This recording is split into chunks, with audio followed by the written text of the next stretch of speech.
Praise the Lord. Why do we need this time?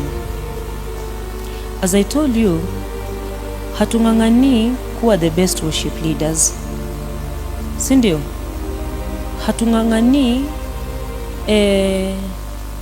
pengine kujulikana kwa njia nyingine yoyote hapa duniani. Unangangana sana kumpendeza Bwana. Sindio? Unangangana sana kumpendeza nani? Kumpendeza Bwana. Because remember, there is a church, he says, or there is a people, anasema, a day is coming, on that day will say, they called me Lord, Lord, or they called me Lord, Lord, but on that day I'll tell them, I don't know you. And I was interested sana kujua mbona walimuita Bwana Bwana na hiyo siku Bwana akasema siwajui. And yet the Bible says that whoever will call upon his name will do what? Will be saved. Sindio? Call upon the name of the Lord and be saved. Alisema atakayelitia jina la Bwana ataokolewa. Lakini tena hiyo siku anasema ati waliniita Bwana Bwana alafu kisha hawakuokolewa. And nikataka kuwa makini sana kujua ama kuchunguza nipate jibu kutoka kwa Biblia. Manake swali lolote ambalo uko nao utajiuliza kuhusu Biblia, kuhusu neno, utajibiwa tu tena hapo kwa Biblia. Amen. So sio kikomo kumuitia tu Bwana Bwana. Kumbe there is a part ambao unahitajika kufanya. Usipofanya hapa katikati, kati ya kumuitia Bwana Bwana na hii safari mpaka ufike kwa mlango, kuna jambo usipofanya hapa katikati, basi Bwana Bwana yako itakuwa bure. Amen. And that is ensuring you have a relationship with the Lord. So my topic is a relationship with God. A relationship with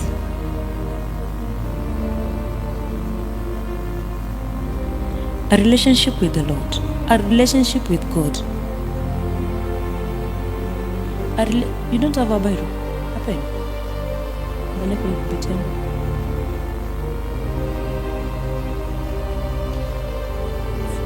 Fungua this one. You have an extra one? Ndio ile anakusaidia pale nyuma. Get an extra pen. If you don't have a pen, ask. Amen. Kwa muda kidogo, I'm telling you, wakati niliangalia nasema kwamba call upon the name of the Lord and you will be saved. And then he says in the book of Luke that on that day they called me Lord, Lord, but the Lord says, I never knew you again. Depart from me, you wicked people. Nikataka kujua basi what is missing. Ni nini ambayo iko 1 + 1 = 1? Ni nini, ni namba gani ambayo inakosa? And I wanted to know. Today many people go to church. Many people serve in departments. Today many people know scriptures. They know the Bible. Hata wengine wanajua from Genesis to Revelation. They know the scriptures. They worship very good songs.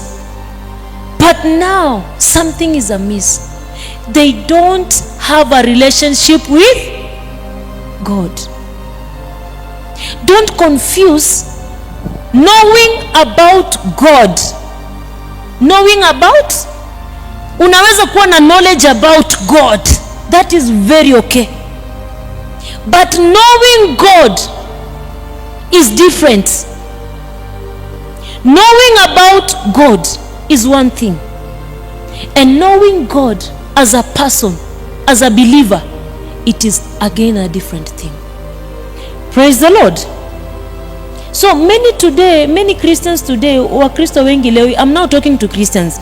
I'm now not talking to worshipers, because hakuna mlango tofauti ya worshipers kuingia mbinguni. Wale ambao wanaingia ni holy Christians, ambao sisi wote tunangangania. Hii ingine ni privilege tu ya kumtumikia Mungu. Mmenielewa ndugu zangu? Yes. I'm saying many people today wanatumika very powerfully in the church. wana serve kwa departments very powerfully, lakini wengi they are serving a God they know about, not a God they know, not a God they have a relationship with. They don't walk with God in their lives. Bwana Yesu asifiwe. That's why I said let us take a moment and look at this topic, having a relationship with God. Praise the Lord. Having a relationship with God. Let us see the book of Isaiah 29:13. There is a warning. Before I come to how we are going to have a relationship with God, there is a warning. A warning of a group. Isaiah 29:13, it says, "These people draw near me with their mouth, but their hearts are far from me." Their hearts are far from their hearts are far from me. Yani, it is a warning. We are going to see a relationship with the Lord and how we can build a relationship with the Lord. Lakini ya kwanza nataka nikuonyeshe ni kweli ya kwamba kuna kategori ya watu. Kuna watu, ama unaweza kuwa uko kwa hii kategori, people who are busy confessing the Lord with their midomo yao, lakini ndani ya moyo huyo Yesu hayuko. Ndani ya moyo inamaanisha kumpenda Yesu hakumo ndani ya moyo.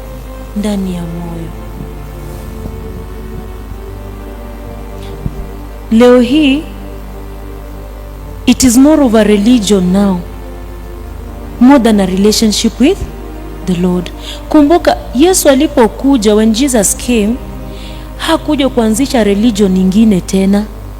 Hakuja kuanzisha religion, dini. Ati mimi naenda kanisa fulani, unajitanisha na kanisa. Yesu hakuja kufungua dini. Alikuja kurejesha mahusiano kati ya mwanadamu na Mungu ambayo alikuwa amefanya nini? That is the whole business he came to do. Jesus came to restore that relationship between you and your God. Not just to bring you to a church and feel comfortable, singing good songs, reading scriptures, dressing holy, and going home and coming back again next Sunday. He came to restore your relationship with what? With your Maker, with your God. So kama kuna kitu unapaswa kung'ang'ania isiwahi kutoka, ni kitu inaitwa mahusiano yako na nani? Na Mungu. Kwa sababu anasema ni ukweli, kuna watu ambao wataniita, these people worship me with their lips but their hearts are what? Are far from me.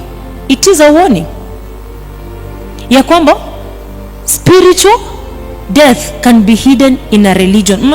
Hiyo dini yenye unaita, unaendanga tu kanisa, lakini spiritually you are dead. Going to church religiously, but it is possible you be walking into a church and coming out and spiritually you are dead. Wengi kiroho tumekufa, imebaki tu ni nje kutimiza nini? Kutimiza dini. Leo ni Sunday, amka enda church kama kawaida, urudi nyumbani. Leo ni Thursday, twende tu siku ya maombi, turudi tena nyumbani. Lakini haujashughulika na mahusiano yako na nani? Matthew 7:21-23 is the one that says, Matthew 7:21, a warning, a second warning, as we are going to see about taking this relationship seriously. There is a warning.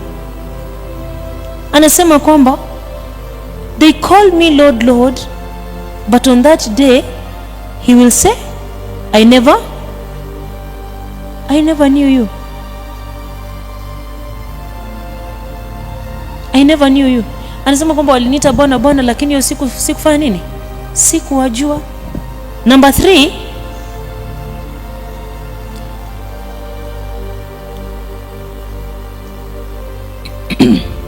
praise the Lord. Number 3, 7:21 inasema, not everyone who calls me Lord, Lord will enter the kingdom of God.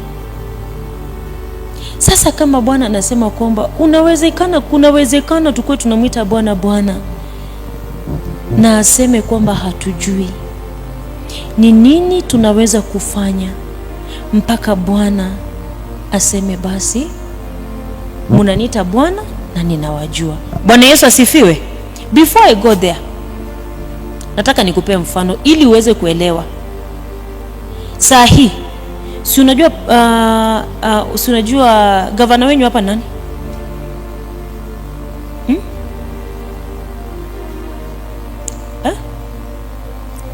Barichoko ndio gavana wetu, ama hata wacha hiyo ni ngumu. Who is your president? President Ruto. Unamjua, lakini kuna uwezekano wewe unamjua lakini yeye hakujui. Si ni kweli? Kuna uwezekano unamjua kabisa. Mimi si hata jana alipita tu hapa, sasa siku nyingine alituambia, sasa siku nyingine, lakini yeye hafanyi nini? Hakujui, kwa sababu haujai msalimia, haujai muongelesha, haujai kuwa karibu na yeye. You don't have a relationship with him.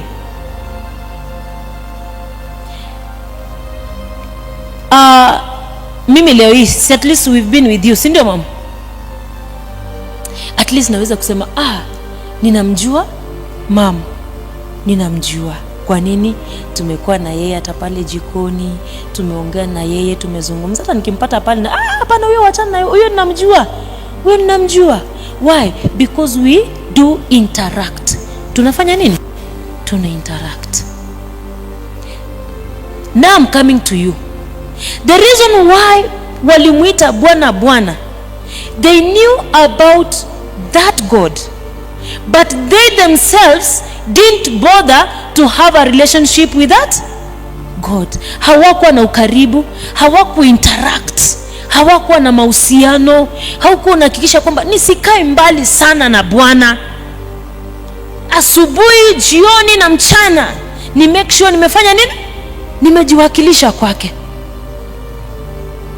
Na njia ya pekee basi ya kuunda mahusiano yetu na Mungu ni njia ya nini? Maombi. Haleluya. Ni njia ya maombi, wapendwa. The only way to build our relationship now with the Lord. Kwa sababu Mungu sio mwanadamu tutaenda pale sasa town tuseme leo tupange line huko twende tumpache town tumsalimie, twende tumtembelee. Njia ya pekee ya kufanya mawasiliano na mbingu ni katika nini? Katika maombi. Amen. Katika maombi. Kama unataka kuwa na mahusiano sasa na huyo Mungu, kama unataka huyo Mungu akujue, if you want a relationship, wacha tu kumsikianga vile unamsikianga, lakini ni make sure naendanga kumsalimia, naendanga tu kumwambia leo tena nimefika. Bwana, nilikuwa napita tu hivi nikasema tu nikuje nifanye nini? Nikuongeleshe. Nilikuwa natembea hivi nikasema nikuje nikuangalie, nikuongeleshe. Uko na mahusiano na yeye. Njia ya pekee ya kuwa na mahusiano ya Mungu ni katika nini? Katika maombi. Praise the Lord. How to build the relationship now with the Lord? How to build now this relationship with who? How to build now this relationship with the Lord? It is through prayers. It is through prayers. James 4 verse 8. James 4 verse 8. It is through prayers Ukiona Mkristo ambaye ni mzembe katika maombi, in other words, anasema hiyo siku anataka akifika kwenye lango aambiwe uliniita Bwana Bwana, lakini sikujui. James 4 verse 3 anasema when you 4 verse 8, come near to God and he will come near to you. So yani njoo karibu na Mungu. Ati come to God. Amesema ni Mungu atakuja kwako. Ni nani ndiye anapaswa kusonga? Ni nani anapaswa ku make step? Mimi. Come near to God.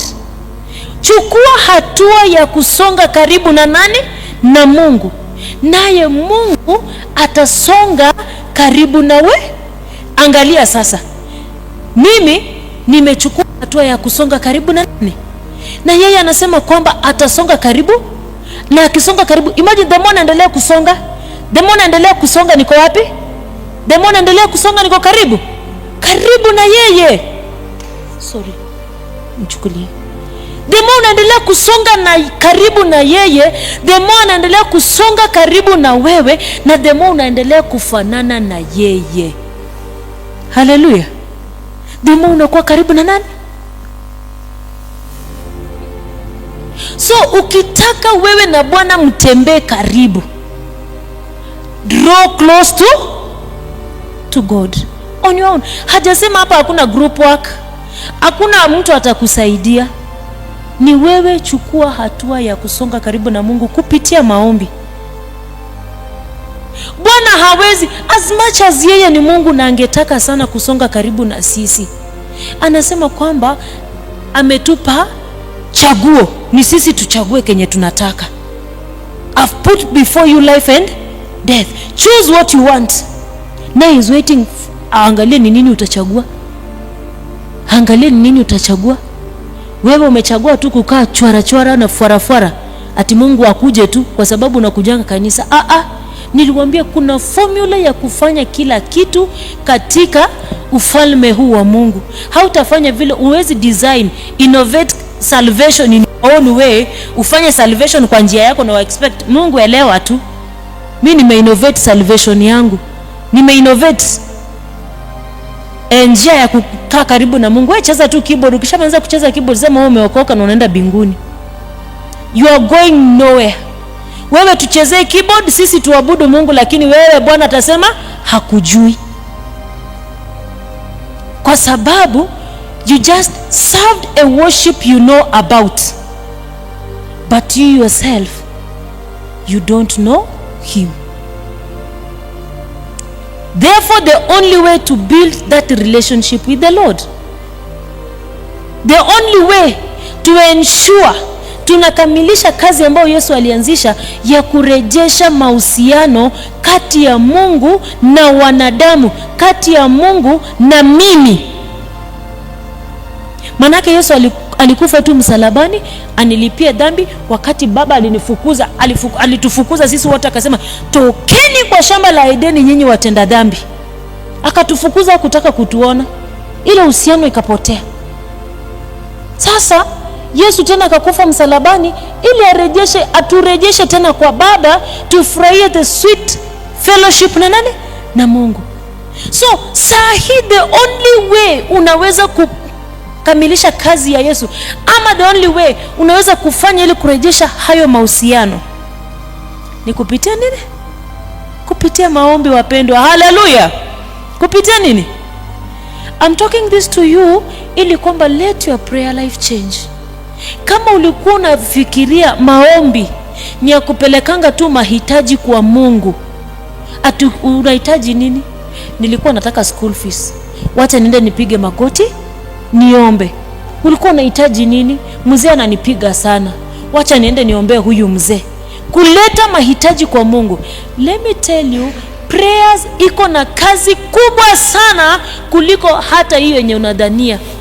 Ndio ni njia ya pekee kupeleka mahitaji yetu, lakini ile kubwa sana ni kwamba maombi ndio njia ya kufanya nini? ya kukaa katika mahusiano na nani? Na Mungu wako.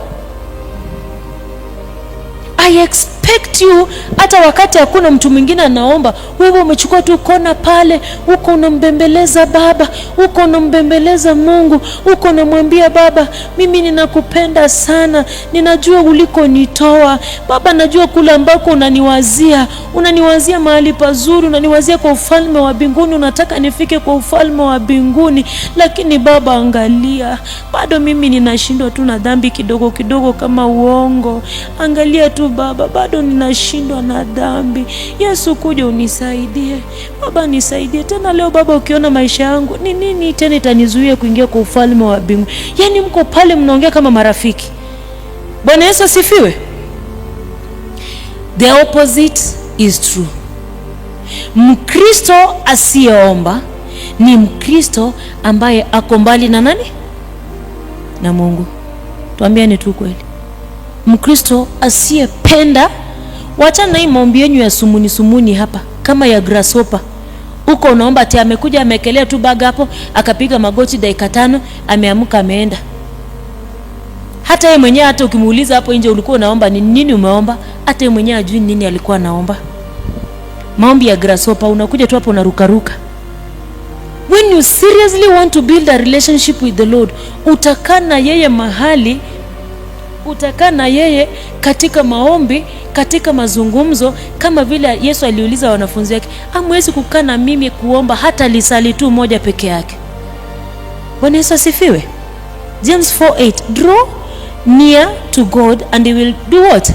He will draw near to you. Wewe angalia vile ambavyo umefanya maombi kwa maisha yako. Angalia vile ambavyo umekuwa very weak kwa maombi yako. And now tell how far you have been from the Lord. How far you are from the Lord. Because hakuna njia ingine. Now you can tell how far you are from the Lord. If relationship yako na Mungu si frequent, wenda Bwana hata na mwananga tu anapita hapa, lakini najua kwamba tuko hapa kwa sababu nataka Bwana afanye nini? Hiyo siku ikifika, asikose kusoma jina letu kwa kitabu cha uzima kwa sababu anasema sikujui. Amen. Psalms 145:18, as I'm encouraging you on prayers. Psalms 145:18. It was meant to not to be ya mafundisho, lakini ni vizuri tuimizane. Kwa nini tupende kuomba? Kwa nini usilazimishwe kuomba? Kwa nini usifunge mdomo wakati wa kuomba? Psalms 145:18. The Lord is near to all who call him. Bwana ako karibu na wale wanaomuitia. To all who call him on truth. The Lord is near. Yani, sisi tunatafuta kukuwa karibu na nani? Na Mungu. Anasema kama ni kukuwa karibu na Mungu, Mungu ako karibu kwa wale wanaomuitia. The opposite inamaanisha nini?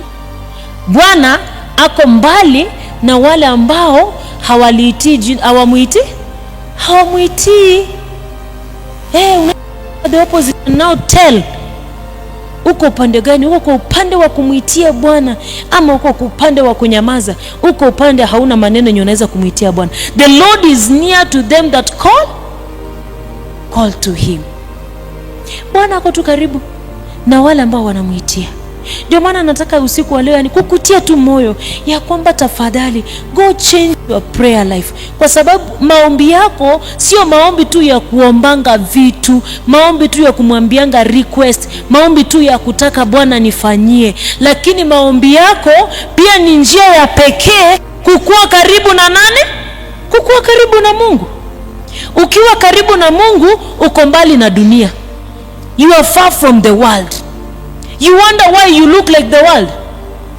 Do you wonder at times? You look like watu wa dunia.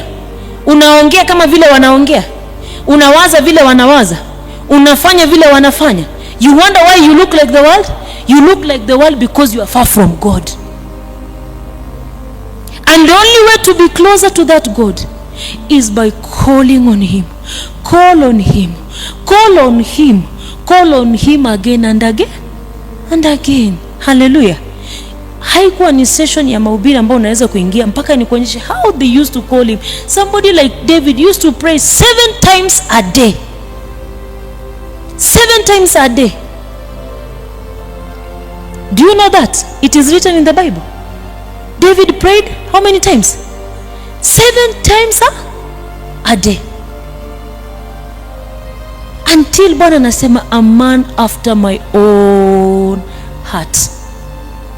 Daniel used to pray 3 times a day, even when prayers were illegal. Imesemekana kwa hii nchi sheria imepitishwa, hakuna mwingine ambaye ataomba, kwa usiombe kwa miungu mingine hapa. But Daniel defied that and prayed to Jehovah, the God of Israel, 3 times a day. And you can see vile Bwana alimpigania. It tells you how close Daniel was with God. Amen. I've told you siri.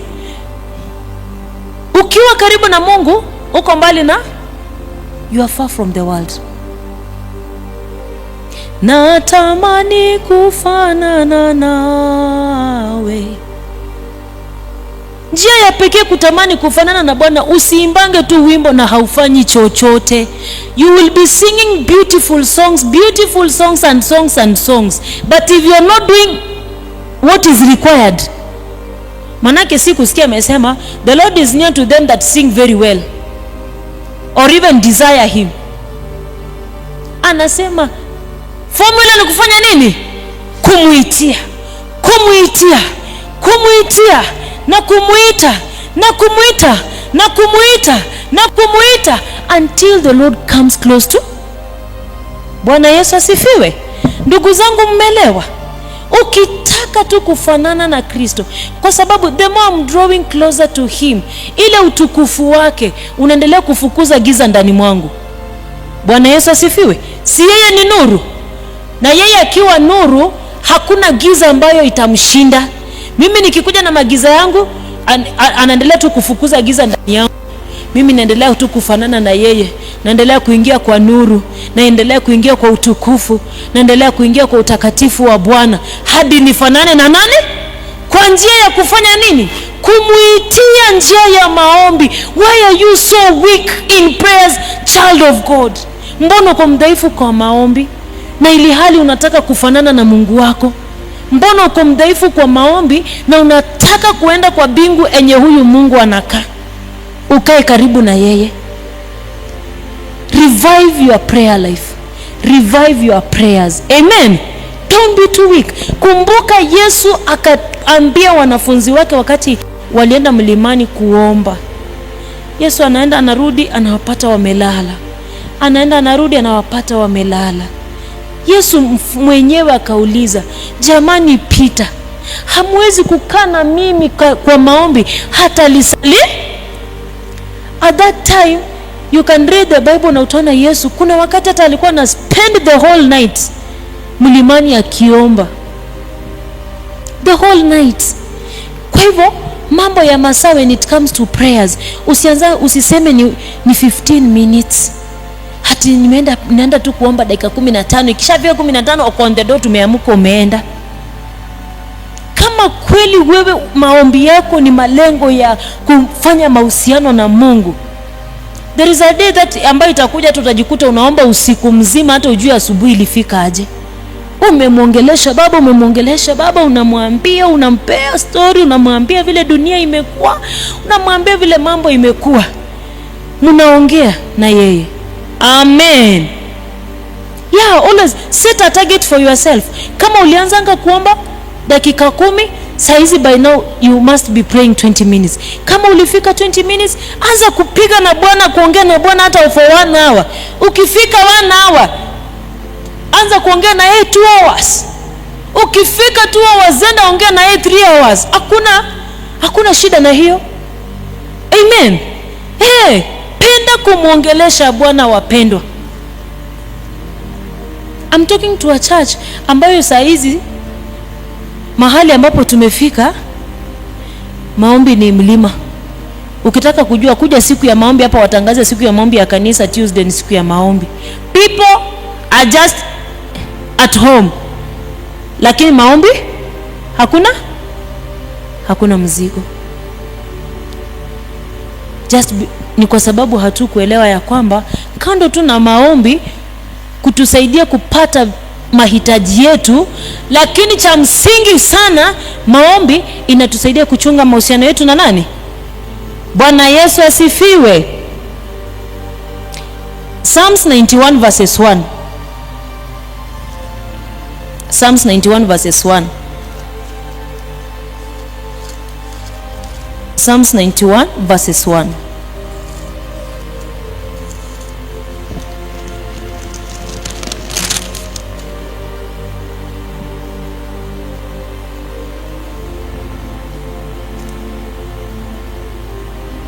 Whoever dwells in the shelter of the Most High will rest in the shadow of the Almighty. Whoever dwells in the shelter of the Most High will rest in the shadow of the Almighty. Bwana Yesu asifiwe. Kiswahili nasema nini? Kuna maya kuna Kiswahili? Kiswahili nasema aje mama? Mpatie microphone. Ninataka kuwafundisha siri ya maombi enye itatusaidia ya kwamba maombi si ya kuomba tu vitu, maombi pia ni ya kuchunga mahusiano. Mpatie microphone hii. Kiswahili inasema aje?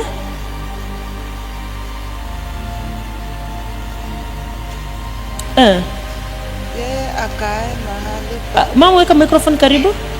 Yeye akae mahali pa salama pake yeye aliye juu sana, atadumu katika ufuli wake mwenyezi. Yeye akae katika mahali pasiri pa nani? Whoever dwells, I think the Swahili, but let me use the English. Inasema whoever dwells, akae chini, in the shelter of the Most High. Whoever dwells. When you say dwelling, najua ukisiambia dwelling, ukiulizwa dwelling, mom, dwelling unaweza kuisema dwelling, mtu anakuambia dwelling cha nini? Ama kukaa, si ndio? Mahali penye unakaa ni mahali unaendanga kila siku, si ndio? Mahali ambapo unapatikana mara kwa mara. That is your dwelling place. Your dwelling place. Your dwelling place. Na anasema kwamba he who dwells, he who makes the shelter, ama mahali pa Bwana, kwa uwepo wa Bwana makao yake, ama is dwelling place. Yani hapo ndio una dwell. Unanielewa? Yeyote atakayefanya uwepo wa Bwana ama the shelter, let me put it in kwa tuseme kwa uwepo wa Bwana, si ndio? Yeyote anayependa kufanya uwepo wa Bwana makao yake. Makao inamaanisha almost you report there frequently. Umeelewa? Hauendangi mbali kama hujakuja kuonekana mahali penye unakaa. That is my dwelling place. I dwell in the presence of the Lord. I dwell in the presence of the Lord. I dwell in the house. I dwell in the presence of the Lord. Hata sio in the house, in the presence, because nasema in the shelter of the Most High. Shelter inamaanisha, Bwana ni mkuu sana, si ndio? Lakini when there is shelter, ni shelter hivi, si ni mahali pa Bwana, si ni makao tu ya Bwana. Lakini anasema yeyote atakayefanya mahali hapo ndio dwelling place yake. Hapo ndio unadumu, hapo ndio unapatikana, hapo ndio una report. Haukaangi mbali kama haujaonekana kwa uwepo wa Bwana. Amen. Na the only way to dwell there is to ensure you are communicating. There is communion between you and who? And God. Amen. Huwezi niambia una dwell kwa uwepo wa Mungu wakati unatembea na kufanya vitu vingine na kusikiza vile dunia inaendelea. Dwelling in the presence of the Lord is when you have a communion with God. Yani kumaanisha haukai mbali sana na Bwana kabla haujafika kwa uwepo wa Bwana, kabla haujamuongelesha, kabla haujakutana na yeye. Anasema that person will rest in the shadow of the Almighty. Yani will rest in the shadow. Imagine sasa shadow ni kumaanisha wewe unaweza kuwa na shadow yako hapa, kama ni kivuli yangu. Hii kivuli yangu inaweza kuwa hapa kama mimi si yuko hapa, kumaanisha niko hapa. When the Bible says that this person will rest under the shadow of the Almighty, kumaanisha huyu mahali popote anaenda, kivuli cha Bwana kinafanya nini? Ako hapa. Akienda hivi hako hapa. Akienda hivi wewe na Bwana mtakuwa wapi? Karibu. Hallelujah. The reason why we are far from the Lord is because hatuna maombi. Ukitaka tu kuwa karibu na Bwana mpendwa, nimekwambia sasa ng'ang'ania tu wewe yako peke yako. Maana hiyo siku anasema kuna watu walimuita Bwana, na hiyo siku anasema ondoka, mimi sikujui. Na hivi majuzi mabwana wakatufundisha, wakatuambia ya kwamba hata kuna wenye walijinyima mpaka maisha yao, wakapeana maisha yao kuserve Mungu. Lakini hiyo siku atasema bado siwajui. And I wanted to know, yani Bwana mpaka huyu mtu mwenye ametoa maisha yake, in fact mpaka hata ana time ya familia yake, kwa sababu usiku na mchana hako kumtumikia nani? Kumtumikia Mungu. Kumbe they served only a God they know about, they have heard about him. Unamsikia tu huyu Mungu, unamsikia tu huyu Mungu, unamsikia tu huyu Mungu, but wao wenyewe kuwa na mahusiano na Mungu hawakuwa nayo. Bwana Yesu asifiwe. So in other words, wapendwa, kama kweli tunataka mahusiano ya karibu na Mungu, kama kweli tunataka kukaa karibu na Mungu, kama kweli unataka maisha yako yabadilike, na yatabadilika tu kwa kuwa karibu na nani? Na Mungu. Kwa sababu nimekwambia the more unaendelea kusonga karibu na Mungu, kama kuna giza ndani mwako, hiyo giza itafanya nini? Itafukuzwa na ile nuru ambayo Bwana anaangaza ndani ya. Alafu tena unasonga. Tena Bwana anaangaza, na alafu hiyo giza, hiyo mwangaza mkali inaangalia mpaka kwa mawazo yako. Mawazo yako inapona, unasema siwezi enda mbele za Bwana na hii mawazo. Unakombolewa. Tena unaendelea kusonga. Unakumbuka siwezi songa mbele za Bwana kama nimembeba mtu kwa moyo wangu. Amen. The more you are moving closer to the Lord, the more you are becoming like him. Amen. John 15 verse 4 to 5. John 15, 4 to 5 is my last scripture. John 15, kwa sababu tuko na program nyingine. It's already saa 6:30.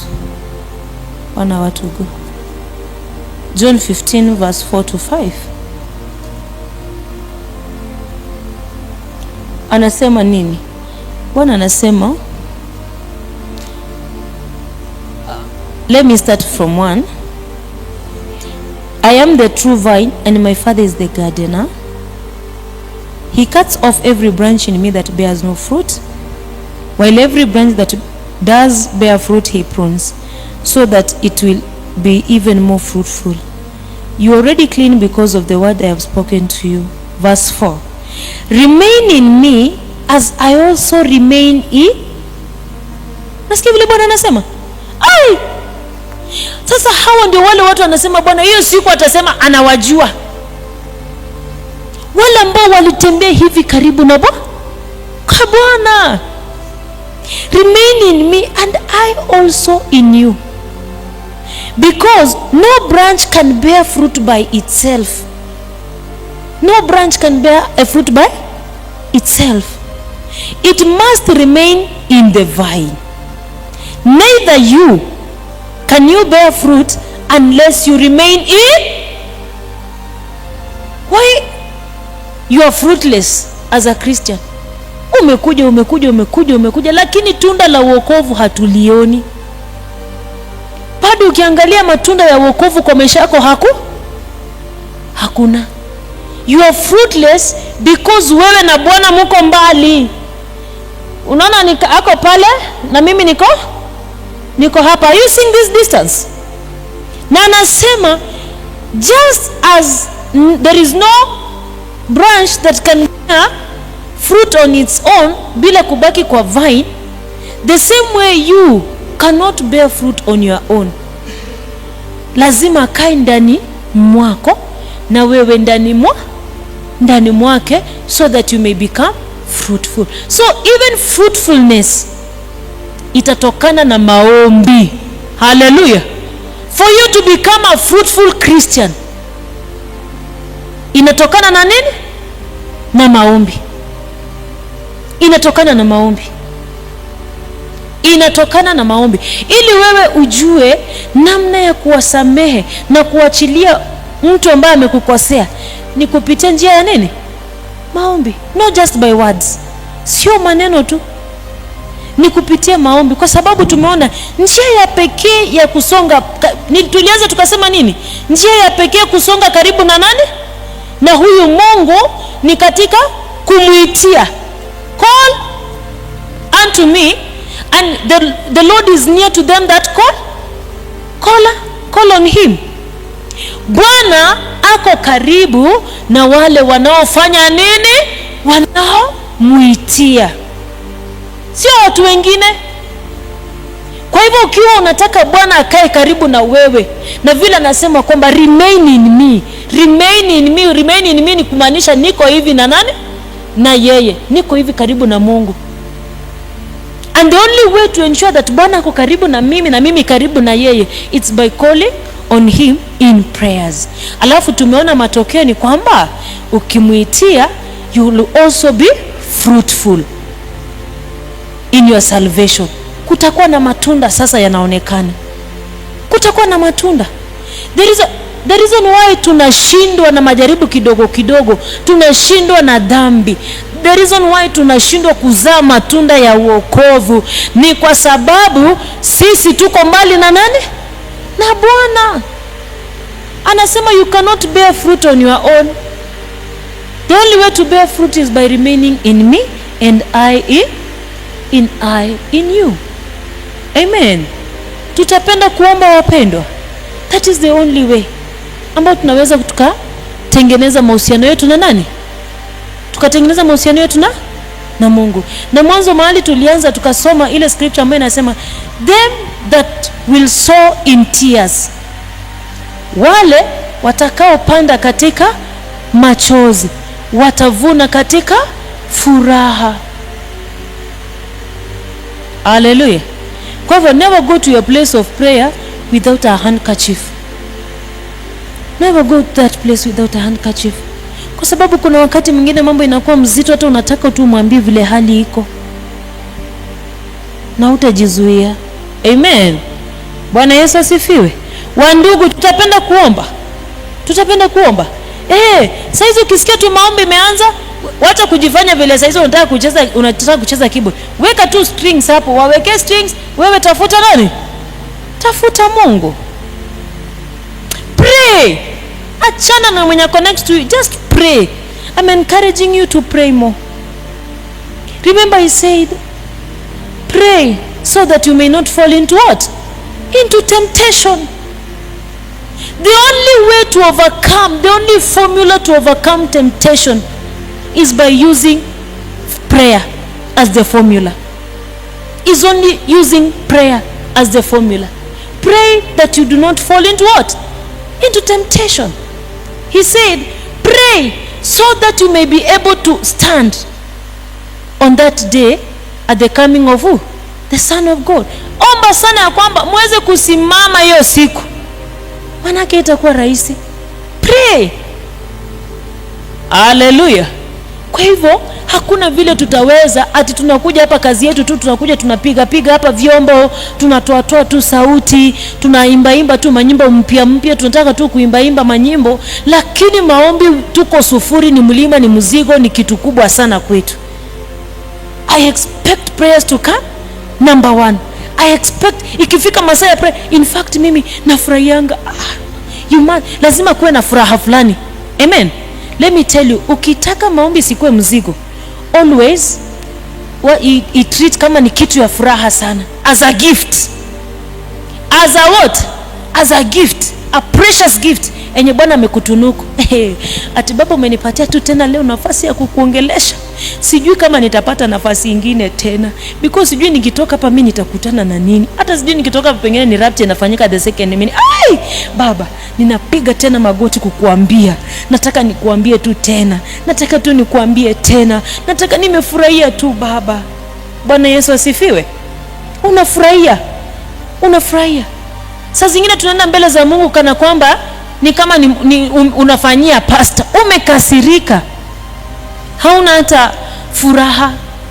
Hata ukisikia hiyo hali, wewe kuja tu mbele za Bwana, mwambie Baba, I'm delighted to be in your presence. I'm delighted to be in your presence. I'm delighted, Father. I'm delighted to come before you. I'm delighted. I'm grateful. With full of joy in my heart. Nafurahi sana hii nafasi nimepata. Unaonyesha kwamba una appreciate na kufurahi nafasi ambayo umepata. Kisha alafu unaweza kumwambia mambo mengine. For the joy of the Lord is what? Our strength. Even at that time you feel like sina nguvu za kuomba. What will be your strength? The joy to be in the presence of who? In the presence of the Lord. Furaha ya kuwa kwa uwepo wa Mungu ndio itakuwa nguvu yako ya kuendelea maombi. Even when you feel you don't have strength remaining to pray, mwambie Father, again I'm delighted. Nimefurahi tu, furaha ya kukaa mbele za uwepo wa nimefurahi tu kumwongelesha baba. Baba, nimefurahi kukaa tu mbele zako. Eti kwamba niko na dakika zingine 10 za kukuongelesha. Baba, nimefurahi. And then you realize that kuna nguvu fulani tena unapokea, kuna neema fulani unapata ya kuendelea kufanya nini? So whenever you feel like ni kama hauna kitu ya kuomba ama ni kama nguvu za kuomba zimeisha, remember the joy of the Lord is what? Is your strength. The joy to be in his presence, the joy to pray, the joy that you have been granted an opportunity to talk to your Father. Hallelujah. Mtu ametiwa nguvu, mtu amesaidika. Tutaomba wapendwa, tutaomba. Jamani, tuombe pasipo kukoma.